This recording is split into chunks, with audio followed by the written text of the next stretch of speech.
Hello everyone, welcome to my channel अब श्रीकादिया। और हम लोग यहाँ पर स्टडी कर रहे हैं 8th स्टैंडर्ड की ये बुक है, एनसीईआरटी की ये बुक है साइंस की।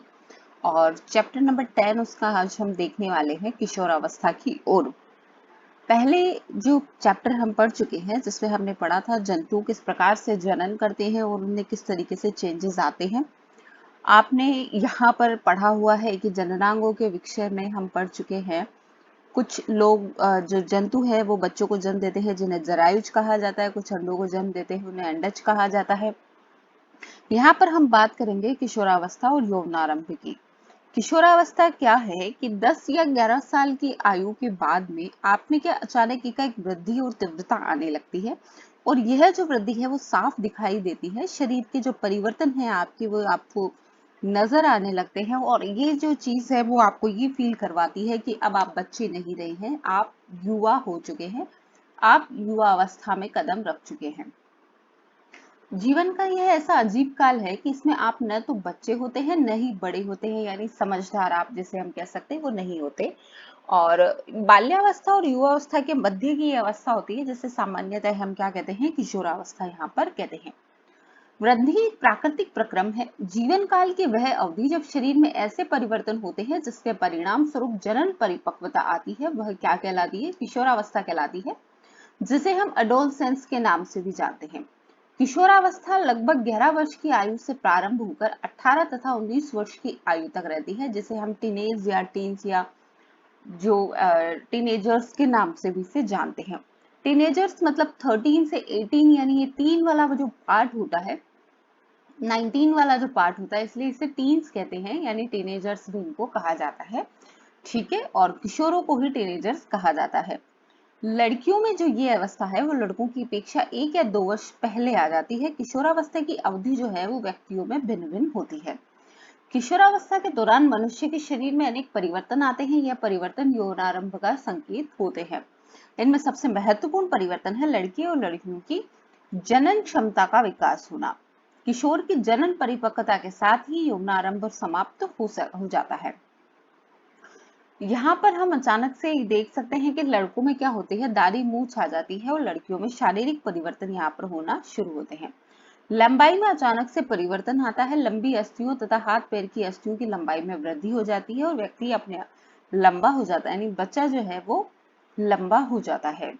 इसके बाद हम यहाँ पर देख सकते हैं कि कितनी चेंजेस हमारे शरीर में यहाँ पर आते हैं लंबाई को लेकर, डिफरेंट डिफरेंट यहाँ पर आंकड़े जो है वो दिए गए हैं।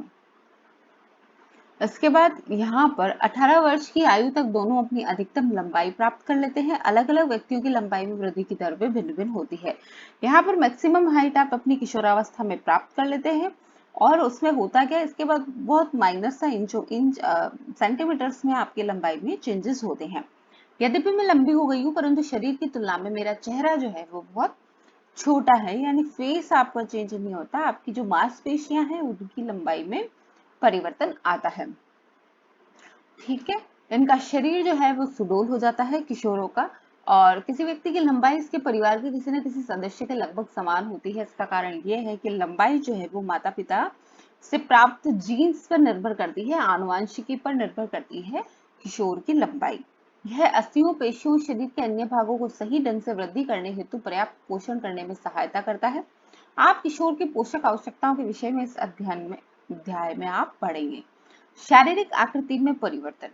शारीरिक आकृतियों में हम देख सकते हैं कि लड़कियों में किस तरीके से फिजिकल चेंजेस यहाँ पर आते हैं, किस तरीके से वो सुडौल और में फिजिकल चेंजेस यहाँ आ जाते हैं। स्वर परिवर्तन की अगर बात करें तो लड़कों की आवाज इस समय क्या होती है, भारी हो जाती है, और लड़कियों की आवाज तीखी हो जाती है। यहाँ किशोरावस्था में क्या होता है, स्वर यंत्र या लैरिक्स जिसमें कहते हैं उसमें वृद्धि आरंभ होती है। लड़कों का स्वर यंत्र जो है वो विकसित होकर अपेक्षाकृत बड़ा हो जाता है। लड़कों में बढ़ता हुआ स्वर यंत्र गले के समान और सुस्पष्ट उभरे भाग के रूप में दिखाई देना शुरू करता है, जिसे क्या कहा जाता है, एडम्स एप्पल यहाँ पे, यानी कंठमणि जिसे कहा जाता है। लड़कों में क्या होता है, स्वर यंत्र अपेक्षाकृत छोटा होता है, यह बाहर से सामान्यतः दिखाई नहीं देता है। सामान्यतः लड़कियों का स्वर जो है वो उच्च तारत्व वाला यानी तीखा होता है, जबकि लड़कों का स्वर गहरा यानी मोटा होता है। किशोर लड़कों में कभी कभी स्वर यंत्र की पेशियों में अनियंत्रित वृद्धि हो जाती है और आवाज फटने या भर्राने लगती है। यह स्थिति कुछ दिनों अथवा कुछ सप्ताह तक बनी रहती है, जिसके बाद स्वर जो है वो क्या होता है, सामान्य हो जाता है। तो ये जो पार्ट है आपका, ये क्या कहलाता है, एडम्स एप्पल, ये आपका कहलाता है। तो इस तरीके से यहाँ पर हम फिर चेंजेस देख सकते हैं। स्वेद व तेल ग्रंथियों की क्रियाशीलता में वृद्धि हो जाती है।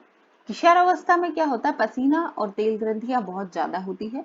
ठीक है, स्वेद ग्रंथि, तेल ग्रंथि, लार ग्रंथि जैसी कुछ ग्रंथियां अपने स्राव वाहियों द्वारा स्रावित करती है।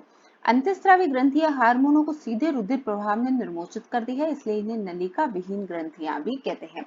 तो नलिका विहीन ग्रंथियां यहाँ कौन कौन सी है, श्वेत ग्रंथि है, तेल ग्रंथि है और लार ग्रंथि आपकी नलिका विहीन ग्रंथियां हैं। व्यक्ति के चेहरे पर फुंसियां और मुहासों की समस्या हो जाती है, क्योंकि तेलीय ग्रंथियां यहाँ पर अत्यधिक स्रावित हो जाती है। जननांगों का विकास यहाँ पर शुरू हो जाता है। वृषण से शुक्राणु का उत्पादन होना प्रारंभ हो जाता है और लड़कियों में अंडाशय साइज में वृद्धि हो जाती है। अंड परिपक्व होने प्रारंभ हो जाते हैं और अंडाशय से अंडाणुओं का निर्मोचन भी प्रारंभ होना शुरू हो जाता है, जिसे हम रजोनिवृत्ति कहते हैं।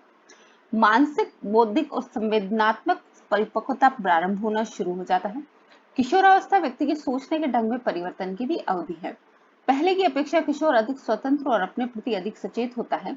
उनमें बौद्धिक विकास भी होता है तथा वे सोचने विचारने में काफी समय लेते हैं। वास्तव में किसी व्यक्ति के जीवन में यह वह समय है जब उसके मस्तिष्क की सीखने की क्षमता सर्वाधिक होती है। कभी कभी यद्यपि किशोर शारीरिक और मानसिक परिवर्तनों के प्रति अपने आप को ढालने हेतु प्रयास करता हुआ स्वयं को असुरक्षित महसूस करता है, परंतु किशोर होने के नाते आपको समझना चाहिए कि असुरक्षित महसूस करने का कोई कारण यहाँ पर नहीं है। गौण लैंगिक लक्षण अब यहाँ पर हम पढ़ेंगे। तो हम पढ़ चुके हैं कि वृषण और अंडाशय जो है वो जनन अंग है। वे युग्मक अर्थात शुक्राणु एवं अंडाणु उत्पन्न करते हैं। युवावस्था में लड़कियों के स्तनों का विकास होता है और लड़कों के चेहरे पर दाढ़ी मूछ यहाँ पर आ जाती है। ये लक्षण क्योंकि लड़कियों को लड़कों से पहचानने में सहायता करते हैं, इसलिए इनको क्या कहते हैं, गौण लैंगिक लक्षण यहाँ पर हम कहते हैं। लड़कों के सीने पर बाल आ जाते हैं और लड़कियों दोनों में ही बगल एवं जांघ के ऊपरी भागों में या प्यूबिक क्षेत्र में भी बाल यहाँ पर आ जाते हैं। किशोरावस्था में होने वाले जो परिवर्तन है वो हार्मोन द्वारा नियंत्रित होते हैं अथवा अंतःस्रावी ग्रंथियों द्वारा स्रावित किए जाते हैं। यौवनारंभ के साथ ही वृषण पौरुष हार्मोन यानी टेस्टोस्टेरोन का स्रवण प्रारंभ कर देता है। लड़कों में भी परिवर्तन का कारण भी है, जिनके बारे में हमने अभी भी पढ़ा है कि किस तरह से फिजिकल चेंजेस उसमें आते हैं। लड़कियों में जो यौवनारंभ के साथ अंडाशय जो है स्त्री हार्मोन यानी एस्ट्रोजन का यहाँ पर श्रवण करता है, जो कि उसके जो है फिजिकल चेंजेस यहाँ पर उसमें आ जाते हैं। पीयूष ग्रंथि या पिट्यूटरी ग्रंथि हार्मोन यहाँ पर स्रावित करती है, जो नियंत्रित करती है इन हार्मोन्स को। जनन प्रक्रिया प्रारंभ करने में हार्मोन की भूमिका क्या होती है। अंतःस्रावी ग्रंथियां हार्मोन रुधिर प्रवाह में स्रावित करती है, जिससे वह शरीर के विशिष्ट भाग अथवा लक्ष्य स्थल यानी जहां तक उनको पहुंचना है वहां तक पहुंचा सके। लक्ष्य स्थल हार्मोन के प्रति अनुक्रिया करता है। हमारे शरीर में अनेक अंतःस्रावी ग्रंथियां हैं। वृषण तथा अंडाशय लैंगिक हार्मोन स्रावित करते हैं। आपने अभी भी पढ़ा है कि यह हार्मोन गौण लैंगिक लक्षणों के लिए उत्तरदायी है। लैंगिक हार्मोन भी पीयूष ग्रंथि द्वारा स्रावित हार्मोन के नियंत्रण में होते हैं, यानी लैंगिक हार्मोन को भी कौन कंट्रोल करता है, पीयूष ग्रंथि द्वारा ही इनका कंट्रोल होता है। पीयूष ग्रंथि अनेक हार्मोन स्रावित करती है, उनमें से एक हार्मोन अंडाशय में अंडाणु में वृषण में वृषणाणु के परिपक्व होने को नियंत्रित करता है। पीयूष ग्रंथि से स्रावित हार्मोन जननांगों को टेस्टोस्टेरोन तथा एस्ट्रोजन स्रावित करने के लिए उद्दीपित करता है।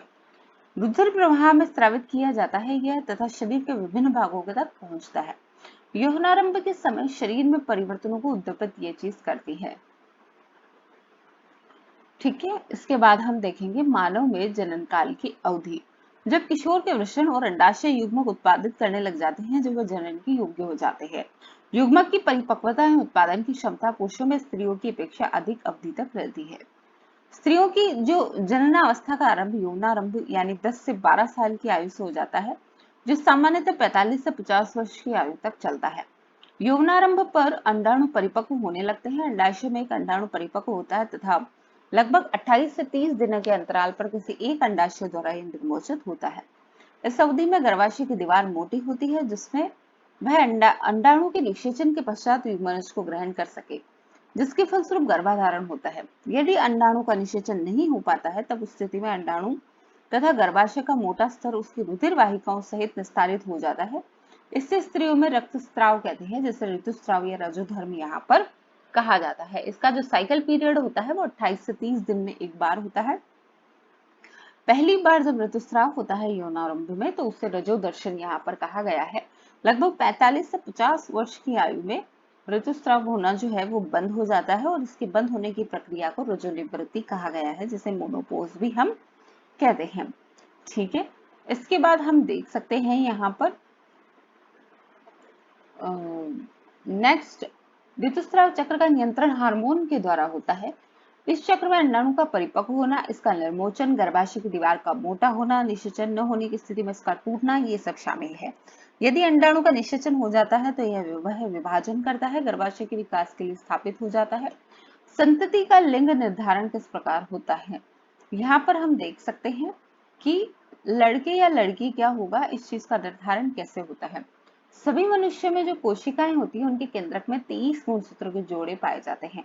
इनमें से जो 2 गुणसूत्र रहते हैं, यानी एक जोड़ी लिंग सूत्र रहता है, जिन्हें एक्स तथा वाई कहते हैं। स्त्री में 2 एक्स गुणसूत्र होते हैं, जबकि पुरुष में 1 एक्स और 1 वाई गुणसूत्र यहाँ पर होता है। युग्मक में क्या होता है, गुणसूत्र का एक जोड़ा होता है, यानी अंडाणु और शुक्राणु में जो है उसमें एक जोड़ा यहाँ पर होता है। परंतु अनिश्चित अंडाणु में सदा एक एक्स गुणसूत्र होता है और एक शुक्राणु में वाई गुणसूत्र यहाँ पर होता है। तो अगर यहाँ पर हम देख सकते हैं, जब एक्स गुणसूत्र वाला शुक्राणु अंडाणु को निषेचित करता है तो युग्मनज में 2 एक्स गुणसूत्र होंगे तथा वह मादा शिशु में विकसित होगा। यदि अंडाणु को निषेचित करने वाला शुक्राणु में वाई गुणसूत्र है तो युग्मनज नर शिशु में विकसित होगा। यानी ये साफ कहा जा सकता है कि बच्चा पैदा होगा या बच्ची होगी, यानी बेटा होगा या बेटी होगी, ये पूर्ण रूप से पुरुष पर निर्भर करता है। नर की बात करें तो नर में एक्स वाई यहाँ पर गुणसूत्र पाए जाते हैं और मादा में एक्स एक्स पाए जाते हैं। तो डेफिनेट सी बात है कि जो एग होता है उसमें तो एक्स फिक्स होता है, मगर ये डिपेंड करता है कि जो शुक्राणु से अगर एक्स इसके एक्स के साथ ज्वाइंट होकर मिलता है तो जो बेबी होती है वो लड़की होती है। यदि शुक्राणु का वाई अंडाणु के एक्स से यहाँ पर क्रॉस करता है तो ये यहाँ पर लड़का उत्पन्न होता है। लिंग हार्मोन के अतिरिक्त अन्य हार्मोन, पीयूष ग्रंथि द्वारा स्रावित हार्मोन जननांगों को उनके हार्मोन उत्पन्न करने के लिए उद्दीपित करता है। पीयूष ग्रंथि एक अंतःस्रावी ग्रंथि है जो मस्तिष्क से जुड़ी रहती है। पीयूष ग्रंथि वृषण और अंडाशय के अतिरिक्त हमारे शरीर में थायराइड, अग्नाशय, एड्रेनलिन जैसी अन्य कुछ अंतःस्रावी ग्रंथियां भी है जो हमारे शरीर में हार्मोन यहाँ पर स्रावित करती है। फिर हम देखेंगे यहाँ पर कि गाइटर क्या होता है। ये एक थायराइड ग्रंथि का रोग है। इसमें क्या होता है, यहाँ पर गले में जो है वो थायराइड ग्रंथि होती है जिसमें थायरॉक्सिन हार्मोन का उत्पादन नहीं कर रही। ठीक है, और मधुमेह क्या होता है, मधुमेह इंसुलिन हार्मोन के कारण होता है, क्योंकि इंसुलिन हार्मोन अगर शरीर में पर्याप्त मात्रा में उत्सर्जित नहीं होता तो व्यक्ति जो है वो मधुमेह रोग से पीड़ित हो जाता है। इंसुलिन हार्मोन अग्नाशय ग्रंथि से स्रावित होता है और थायराइड ग्रंथि से थायरॉक्सिन हार्मोन स्रावित होता है। इसकी कमी से गाइटर रोग उत्पन्न यहाँ पर हो जाता है। फिर इसके बाद एड्रिनल ग्रंथि की बात करें तो एड्रिनल ग्रंथि एड्रेनलिन हार्मोन यहाँ पर स्रावित करता है, जो कि क्रोध, चिंता, उत्तेजना की अवस्था में तनाव के संयोजन का कार्य ये करता है। थायराइड और एड्रिनल ग्रंथि जो है पीयूष ग्रंथि द्वारा स्रावित हार्मोन के माध्यम से प्राप्त आदेश के अनुसार ही अपने हार्मोन का स्रवण करती है। पीयूष ग्रंथि जो है वो वृद्धि हार्मोन भी स्रावित करती है जो व्यक्ति की सामान्य वृद्धि के लिए आवश्यक है। कीट एवं मेंढक में जीवन चक्र पूर्ण करने में हार्मोन का योगदान किस तरीके से होता है? लार्वा से वयस्क बनने के परिवर्तन को कायांतरण कहते हैं, ये हमने पिछले चैप्टर में ही पढ़ा है। कीटों में कायांतरण का जो नियंत्रण है वो किससे होता है? कीट हार्मोन के द्वारा होता है। मेंढक में जो है थायराइड द्वारा स्रावित हार्मोन थायरॉक्सिन इसका नियमन करता है। थायरॉक्सिन के उत्पादन के लिए जल में आयोडीन की उपस्थिति आवश्यक है। यदि जल में जिसमें टैडपोल वृद्धि कर रहे हैं पर्याप्त मात्रा में आयोडीन नहीं होता है तो टैडपोल जो है वो वयस्क मेंढक में परिवर्तित नहीं हो सकते। यदि व्यक्ति के आहार में भी आयोडीन की कमी है तो थायरॉक्सिन की कमी के कारण उससे गाइटर रोग हो जाएगा, गले में सूजन आ जाती है, गला फूल के नीचे लटक जाता है। जननात्मक स्वास्थ्य की अगर बात करें तो यहाँ पर हम देखेंगे कि किशोरों को पोषण की सबसे ज्यादा आवश्यकता होती है, क्योंकि यहाँ इस वक्त जो है वो तीव्र वृद्धि और विकास की ये अवस्था होती है। अतः किशोरों का जो आहार है वो नियोजित होना चाहिए। पूर्ण रूप से एक संतुलित आहार किशोरों को लेना चाहिए। संतुलित आहार में क्या कहेंगे हम कि उसमें प्रोटीन हो, कार्बोहाइड्रेट हो, वसा हो, विटामिन हो, खनिज हो, इन सब चीजों का पर्याप्त मात्रा में समावेश हो, जिसमें हम भारतीय भाषा में कह सकते हैं कि रोटी, दाल, चावल, सब्जियां, ये सब हमारे संतुलित आहार का एक भाग है। दूध, इसमें हम संतुलित आहार का भोजन है। फल भी हमें पोषण देते हैं। शिशुओं को माँ के दूध से ही संपूर्ण पोषण मिल जाता है, जिससे उन्हें एक्स्ट्रा से खाने की जरूरत नहीं होती। आयरन जो है वो क्या करता है, रुधिर का निर्माण करता है। लोहा प्रचुर खाद्य जैसे कि पत्तीदार सब्जियां, गुड़, मांस, संतरा, आंवला इत्यादि किशोर के लिए अच्छे खाद्य हैं। अब यहाँ पर हम देख सकते हैं कि इसके अलावा दूध है, मांस है, नट, दालें, ये भी क्या है, प्रोटीन की जो प्रोटीन से भरपूर रहती है। वसा और शक्कर की हम बात करें तो इनमें कार्बोहाइड्रेट होता है और ये ऊर्जा हमें प्रदान करती है। अब यहाँ पर हम देखें तो चिप्स और पैक किए हुए या डिब्बाबंद खाद्य पदार्थ यद्यपि स्वादिष्ट होते हैं, परंतु उन्हें नियमित भोजन के स्थान पर नहीं लेना चाहिए, क्योंकि उनमें पोषक मात्रों की कमी क्या होती है, बहुत ज्यादा होती है। और इसे हम जंक फूड भी कहते हैं, जो कि आपके जैसे मैगी है, नूडल है, चिप्स है, ये सब आपके क्या कहलाते हैं, जंक फूड कहलाते हैं। नेक्स्ट इसके बाद हम देख सकते हैं यहाँ पर एक्टिविटी में यहाँ दिखाया गया है कि कौन से फूड हमारे लिए लाभदायक है। तो ये जो पोषक पदार्थ है इनके पिक्चर्स यहाँ पर दिखाए गए हैं। प्रत्येक व्यक्ति को प्रतिदिन एक बार स्नान करना चाहिए। ये किशोरों के लिए और भी आवश्यक है, क्योंकि इनकी क्या होता है, श्वेत ग्रंथि यानी पसीने की ग्रंथियां और तेल ग्रंथियां बहुत अधिक स्रावित होती है, जिससे क्या होता है, उनके शरीर में गंध आने लगती है। शरीर के सभी भागों को स्नान करते समय भली प्रकार से धोना और साफ सफाई उनकी रखनी चाहिए, नहीं तो जीवाणु संक्रमण का खतरा यहाँ पर बढ़ जाता है। स्पेशली ऋतुस्राव के समय हमेशा साफ सफाई का ध्यान रखना चाहिए और सैनिटरी हमको उपयोग यहाँ पर लेना चाहिए। शारीरिक व्यायाम की अगर बात करें तो किशोरों को हल्का फुल्का शारीरिक व्यायाम करना चाहिए, या फिर टहलना चाहिए, या बाहर खेलने जाना चाहिए। कुछ यहाँ पर जो मिथ बताए गए हैं, यानी इसे अफवाह जिसे हम कह सकते हैं। इसके बाद यहाँ पर हम बात करेंगे नशीली दवाओं या ड्रग का निषेध करें। तो नशीली दवाएं जो है वो हमारे शरीर को बहुत ज्यादा नुकसान पहुंचाती है, और इससे अच्छा है और धीरे धीरे क्या है, इन ड्रग्स और नशीले पदार्थों की लत यहाँ पर आपको लग जाती है, जो कि बाद में जाके आपको बहुत हानिकारक महसूस होती है, आपके स्वास्थ्य के लिए बहुत नुकसानदायक है। एड्स के बारे में सुना ही होगा, एक्वायर्ड इम्यूनोडेफिशिएंसी सिंड्रोम इसकी फुल फॉर्म है। एचआईवी यहाँ पर इसके वायरस का नाम है, जिसके कारण एड्स फैलता है। वायरस एक पीड़ित व्यक्ति से स्वस्थ व्यक्ति में ड्रग के लिए इस्तेमाल की जाने वाली सिरिंज के माध्यम से भी जा सकता है। वायरस का संक्रमण दूसरे माध्यम जैसे पीड़ित मां से दूध द्वारा उसके शिशु में हो सकता है। एचआईवी से पीड़ित व्यक्ति के साथ लैंगिक संपर्क स्थापित करने द्वारा भी इस रोग का संक्रमण हो जाता है।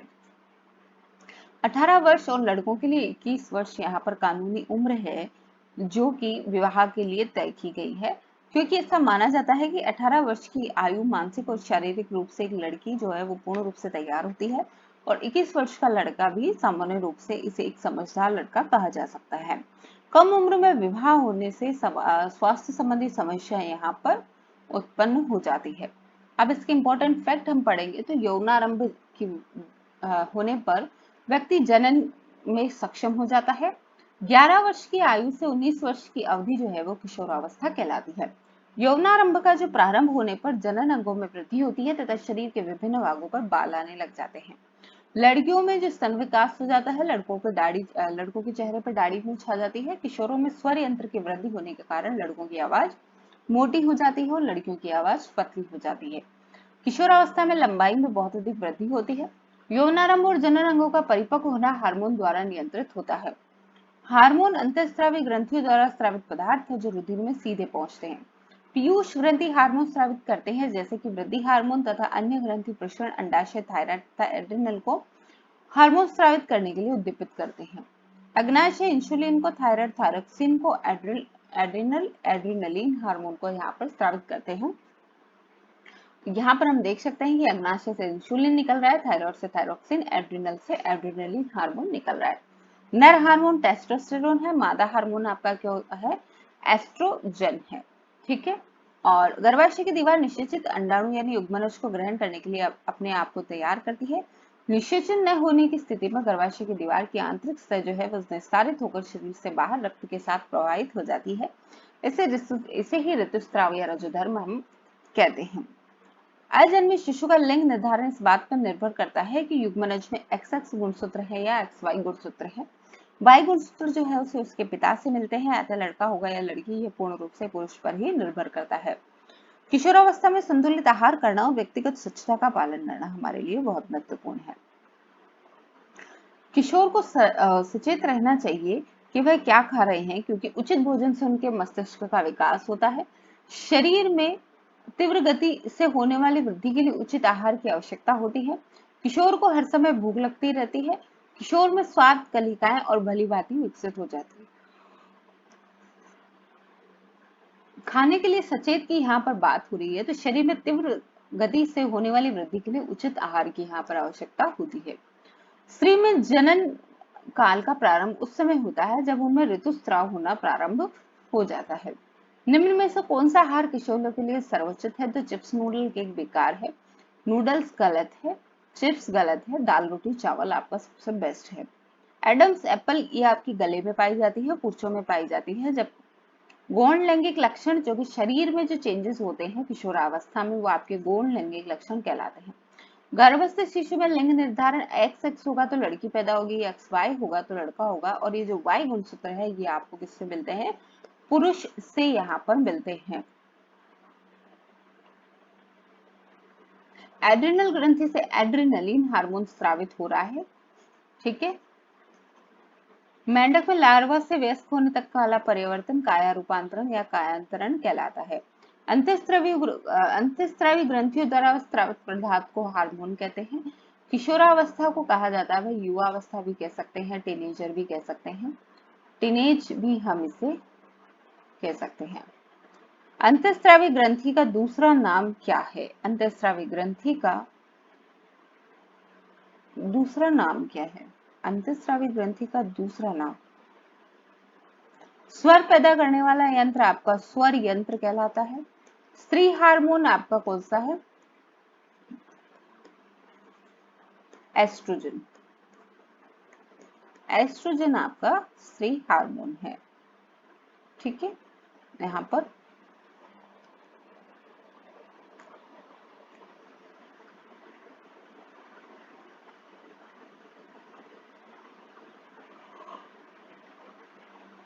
इसी के साथ ही ये चैप्टर यहाँ पर खत्म होता है। नेक्स्ट वीडियो में देखते हैं कि नेक्स्ट चैप्टर कौन सा है। यहाँ तक के लिए धन्यवाद।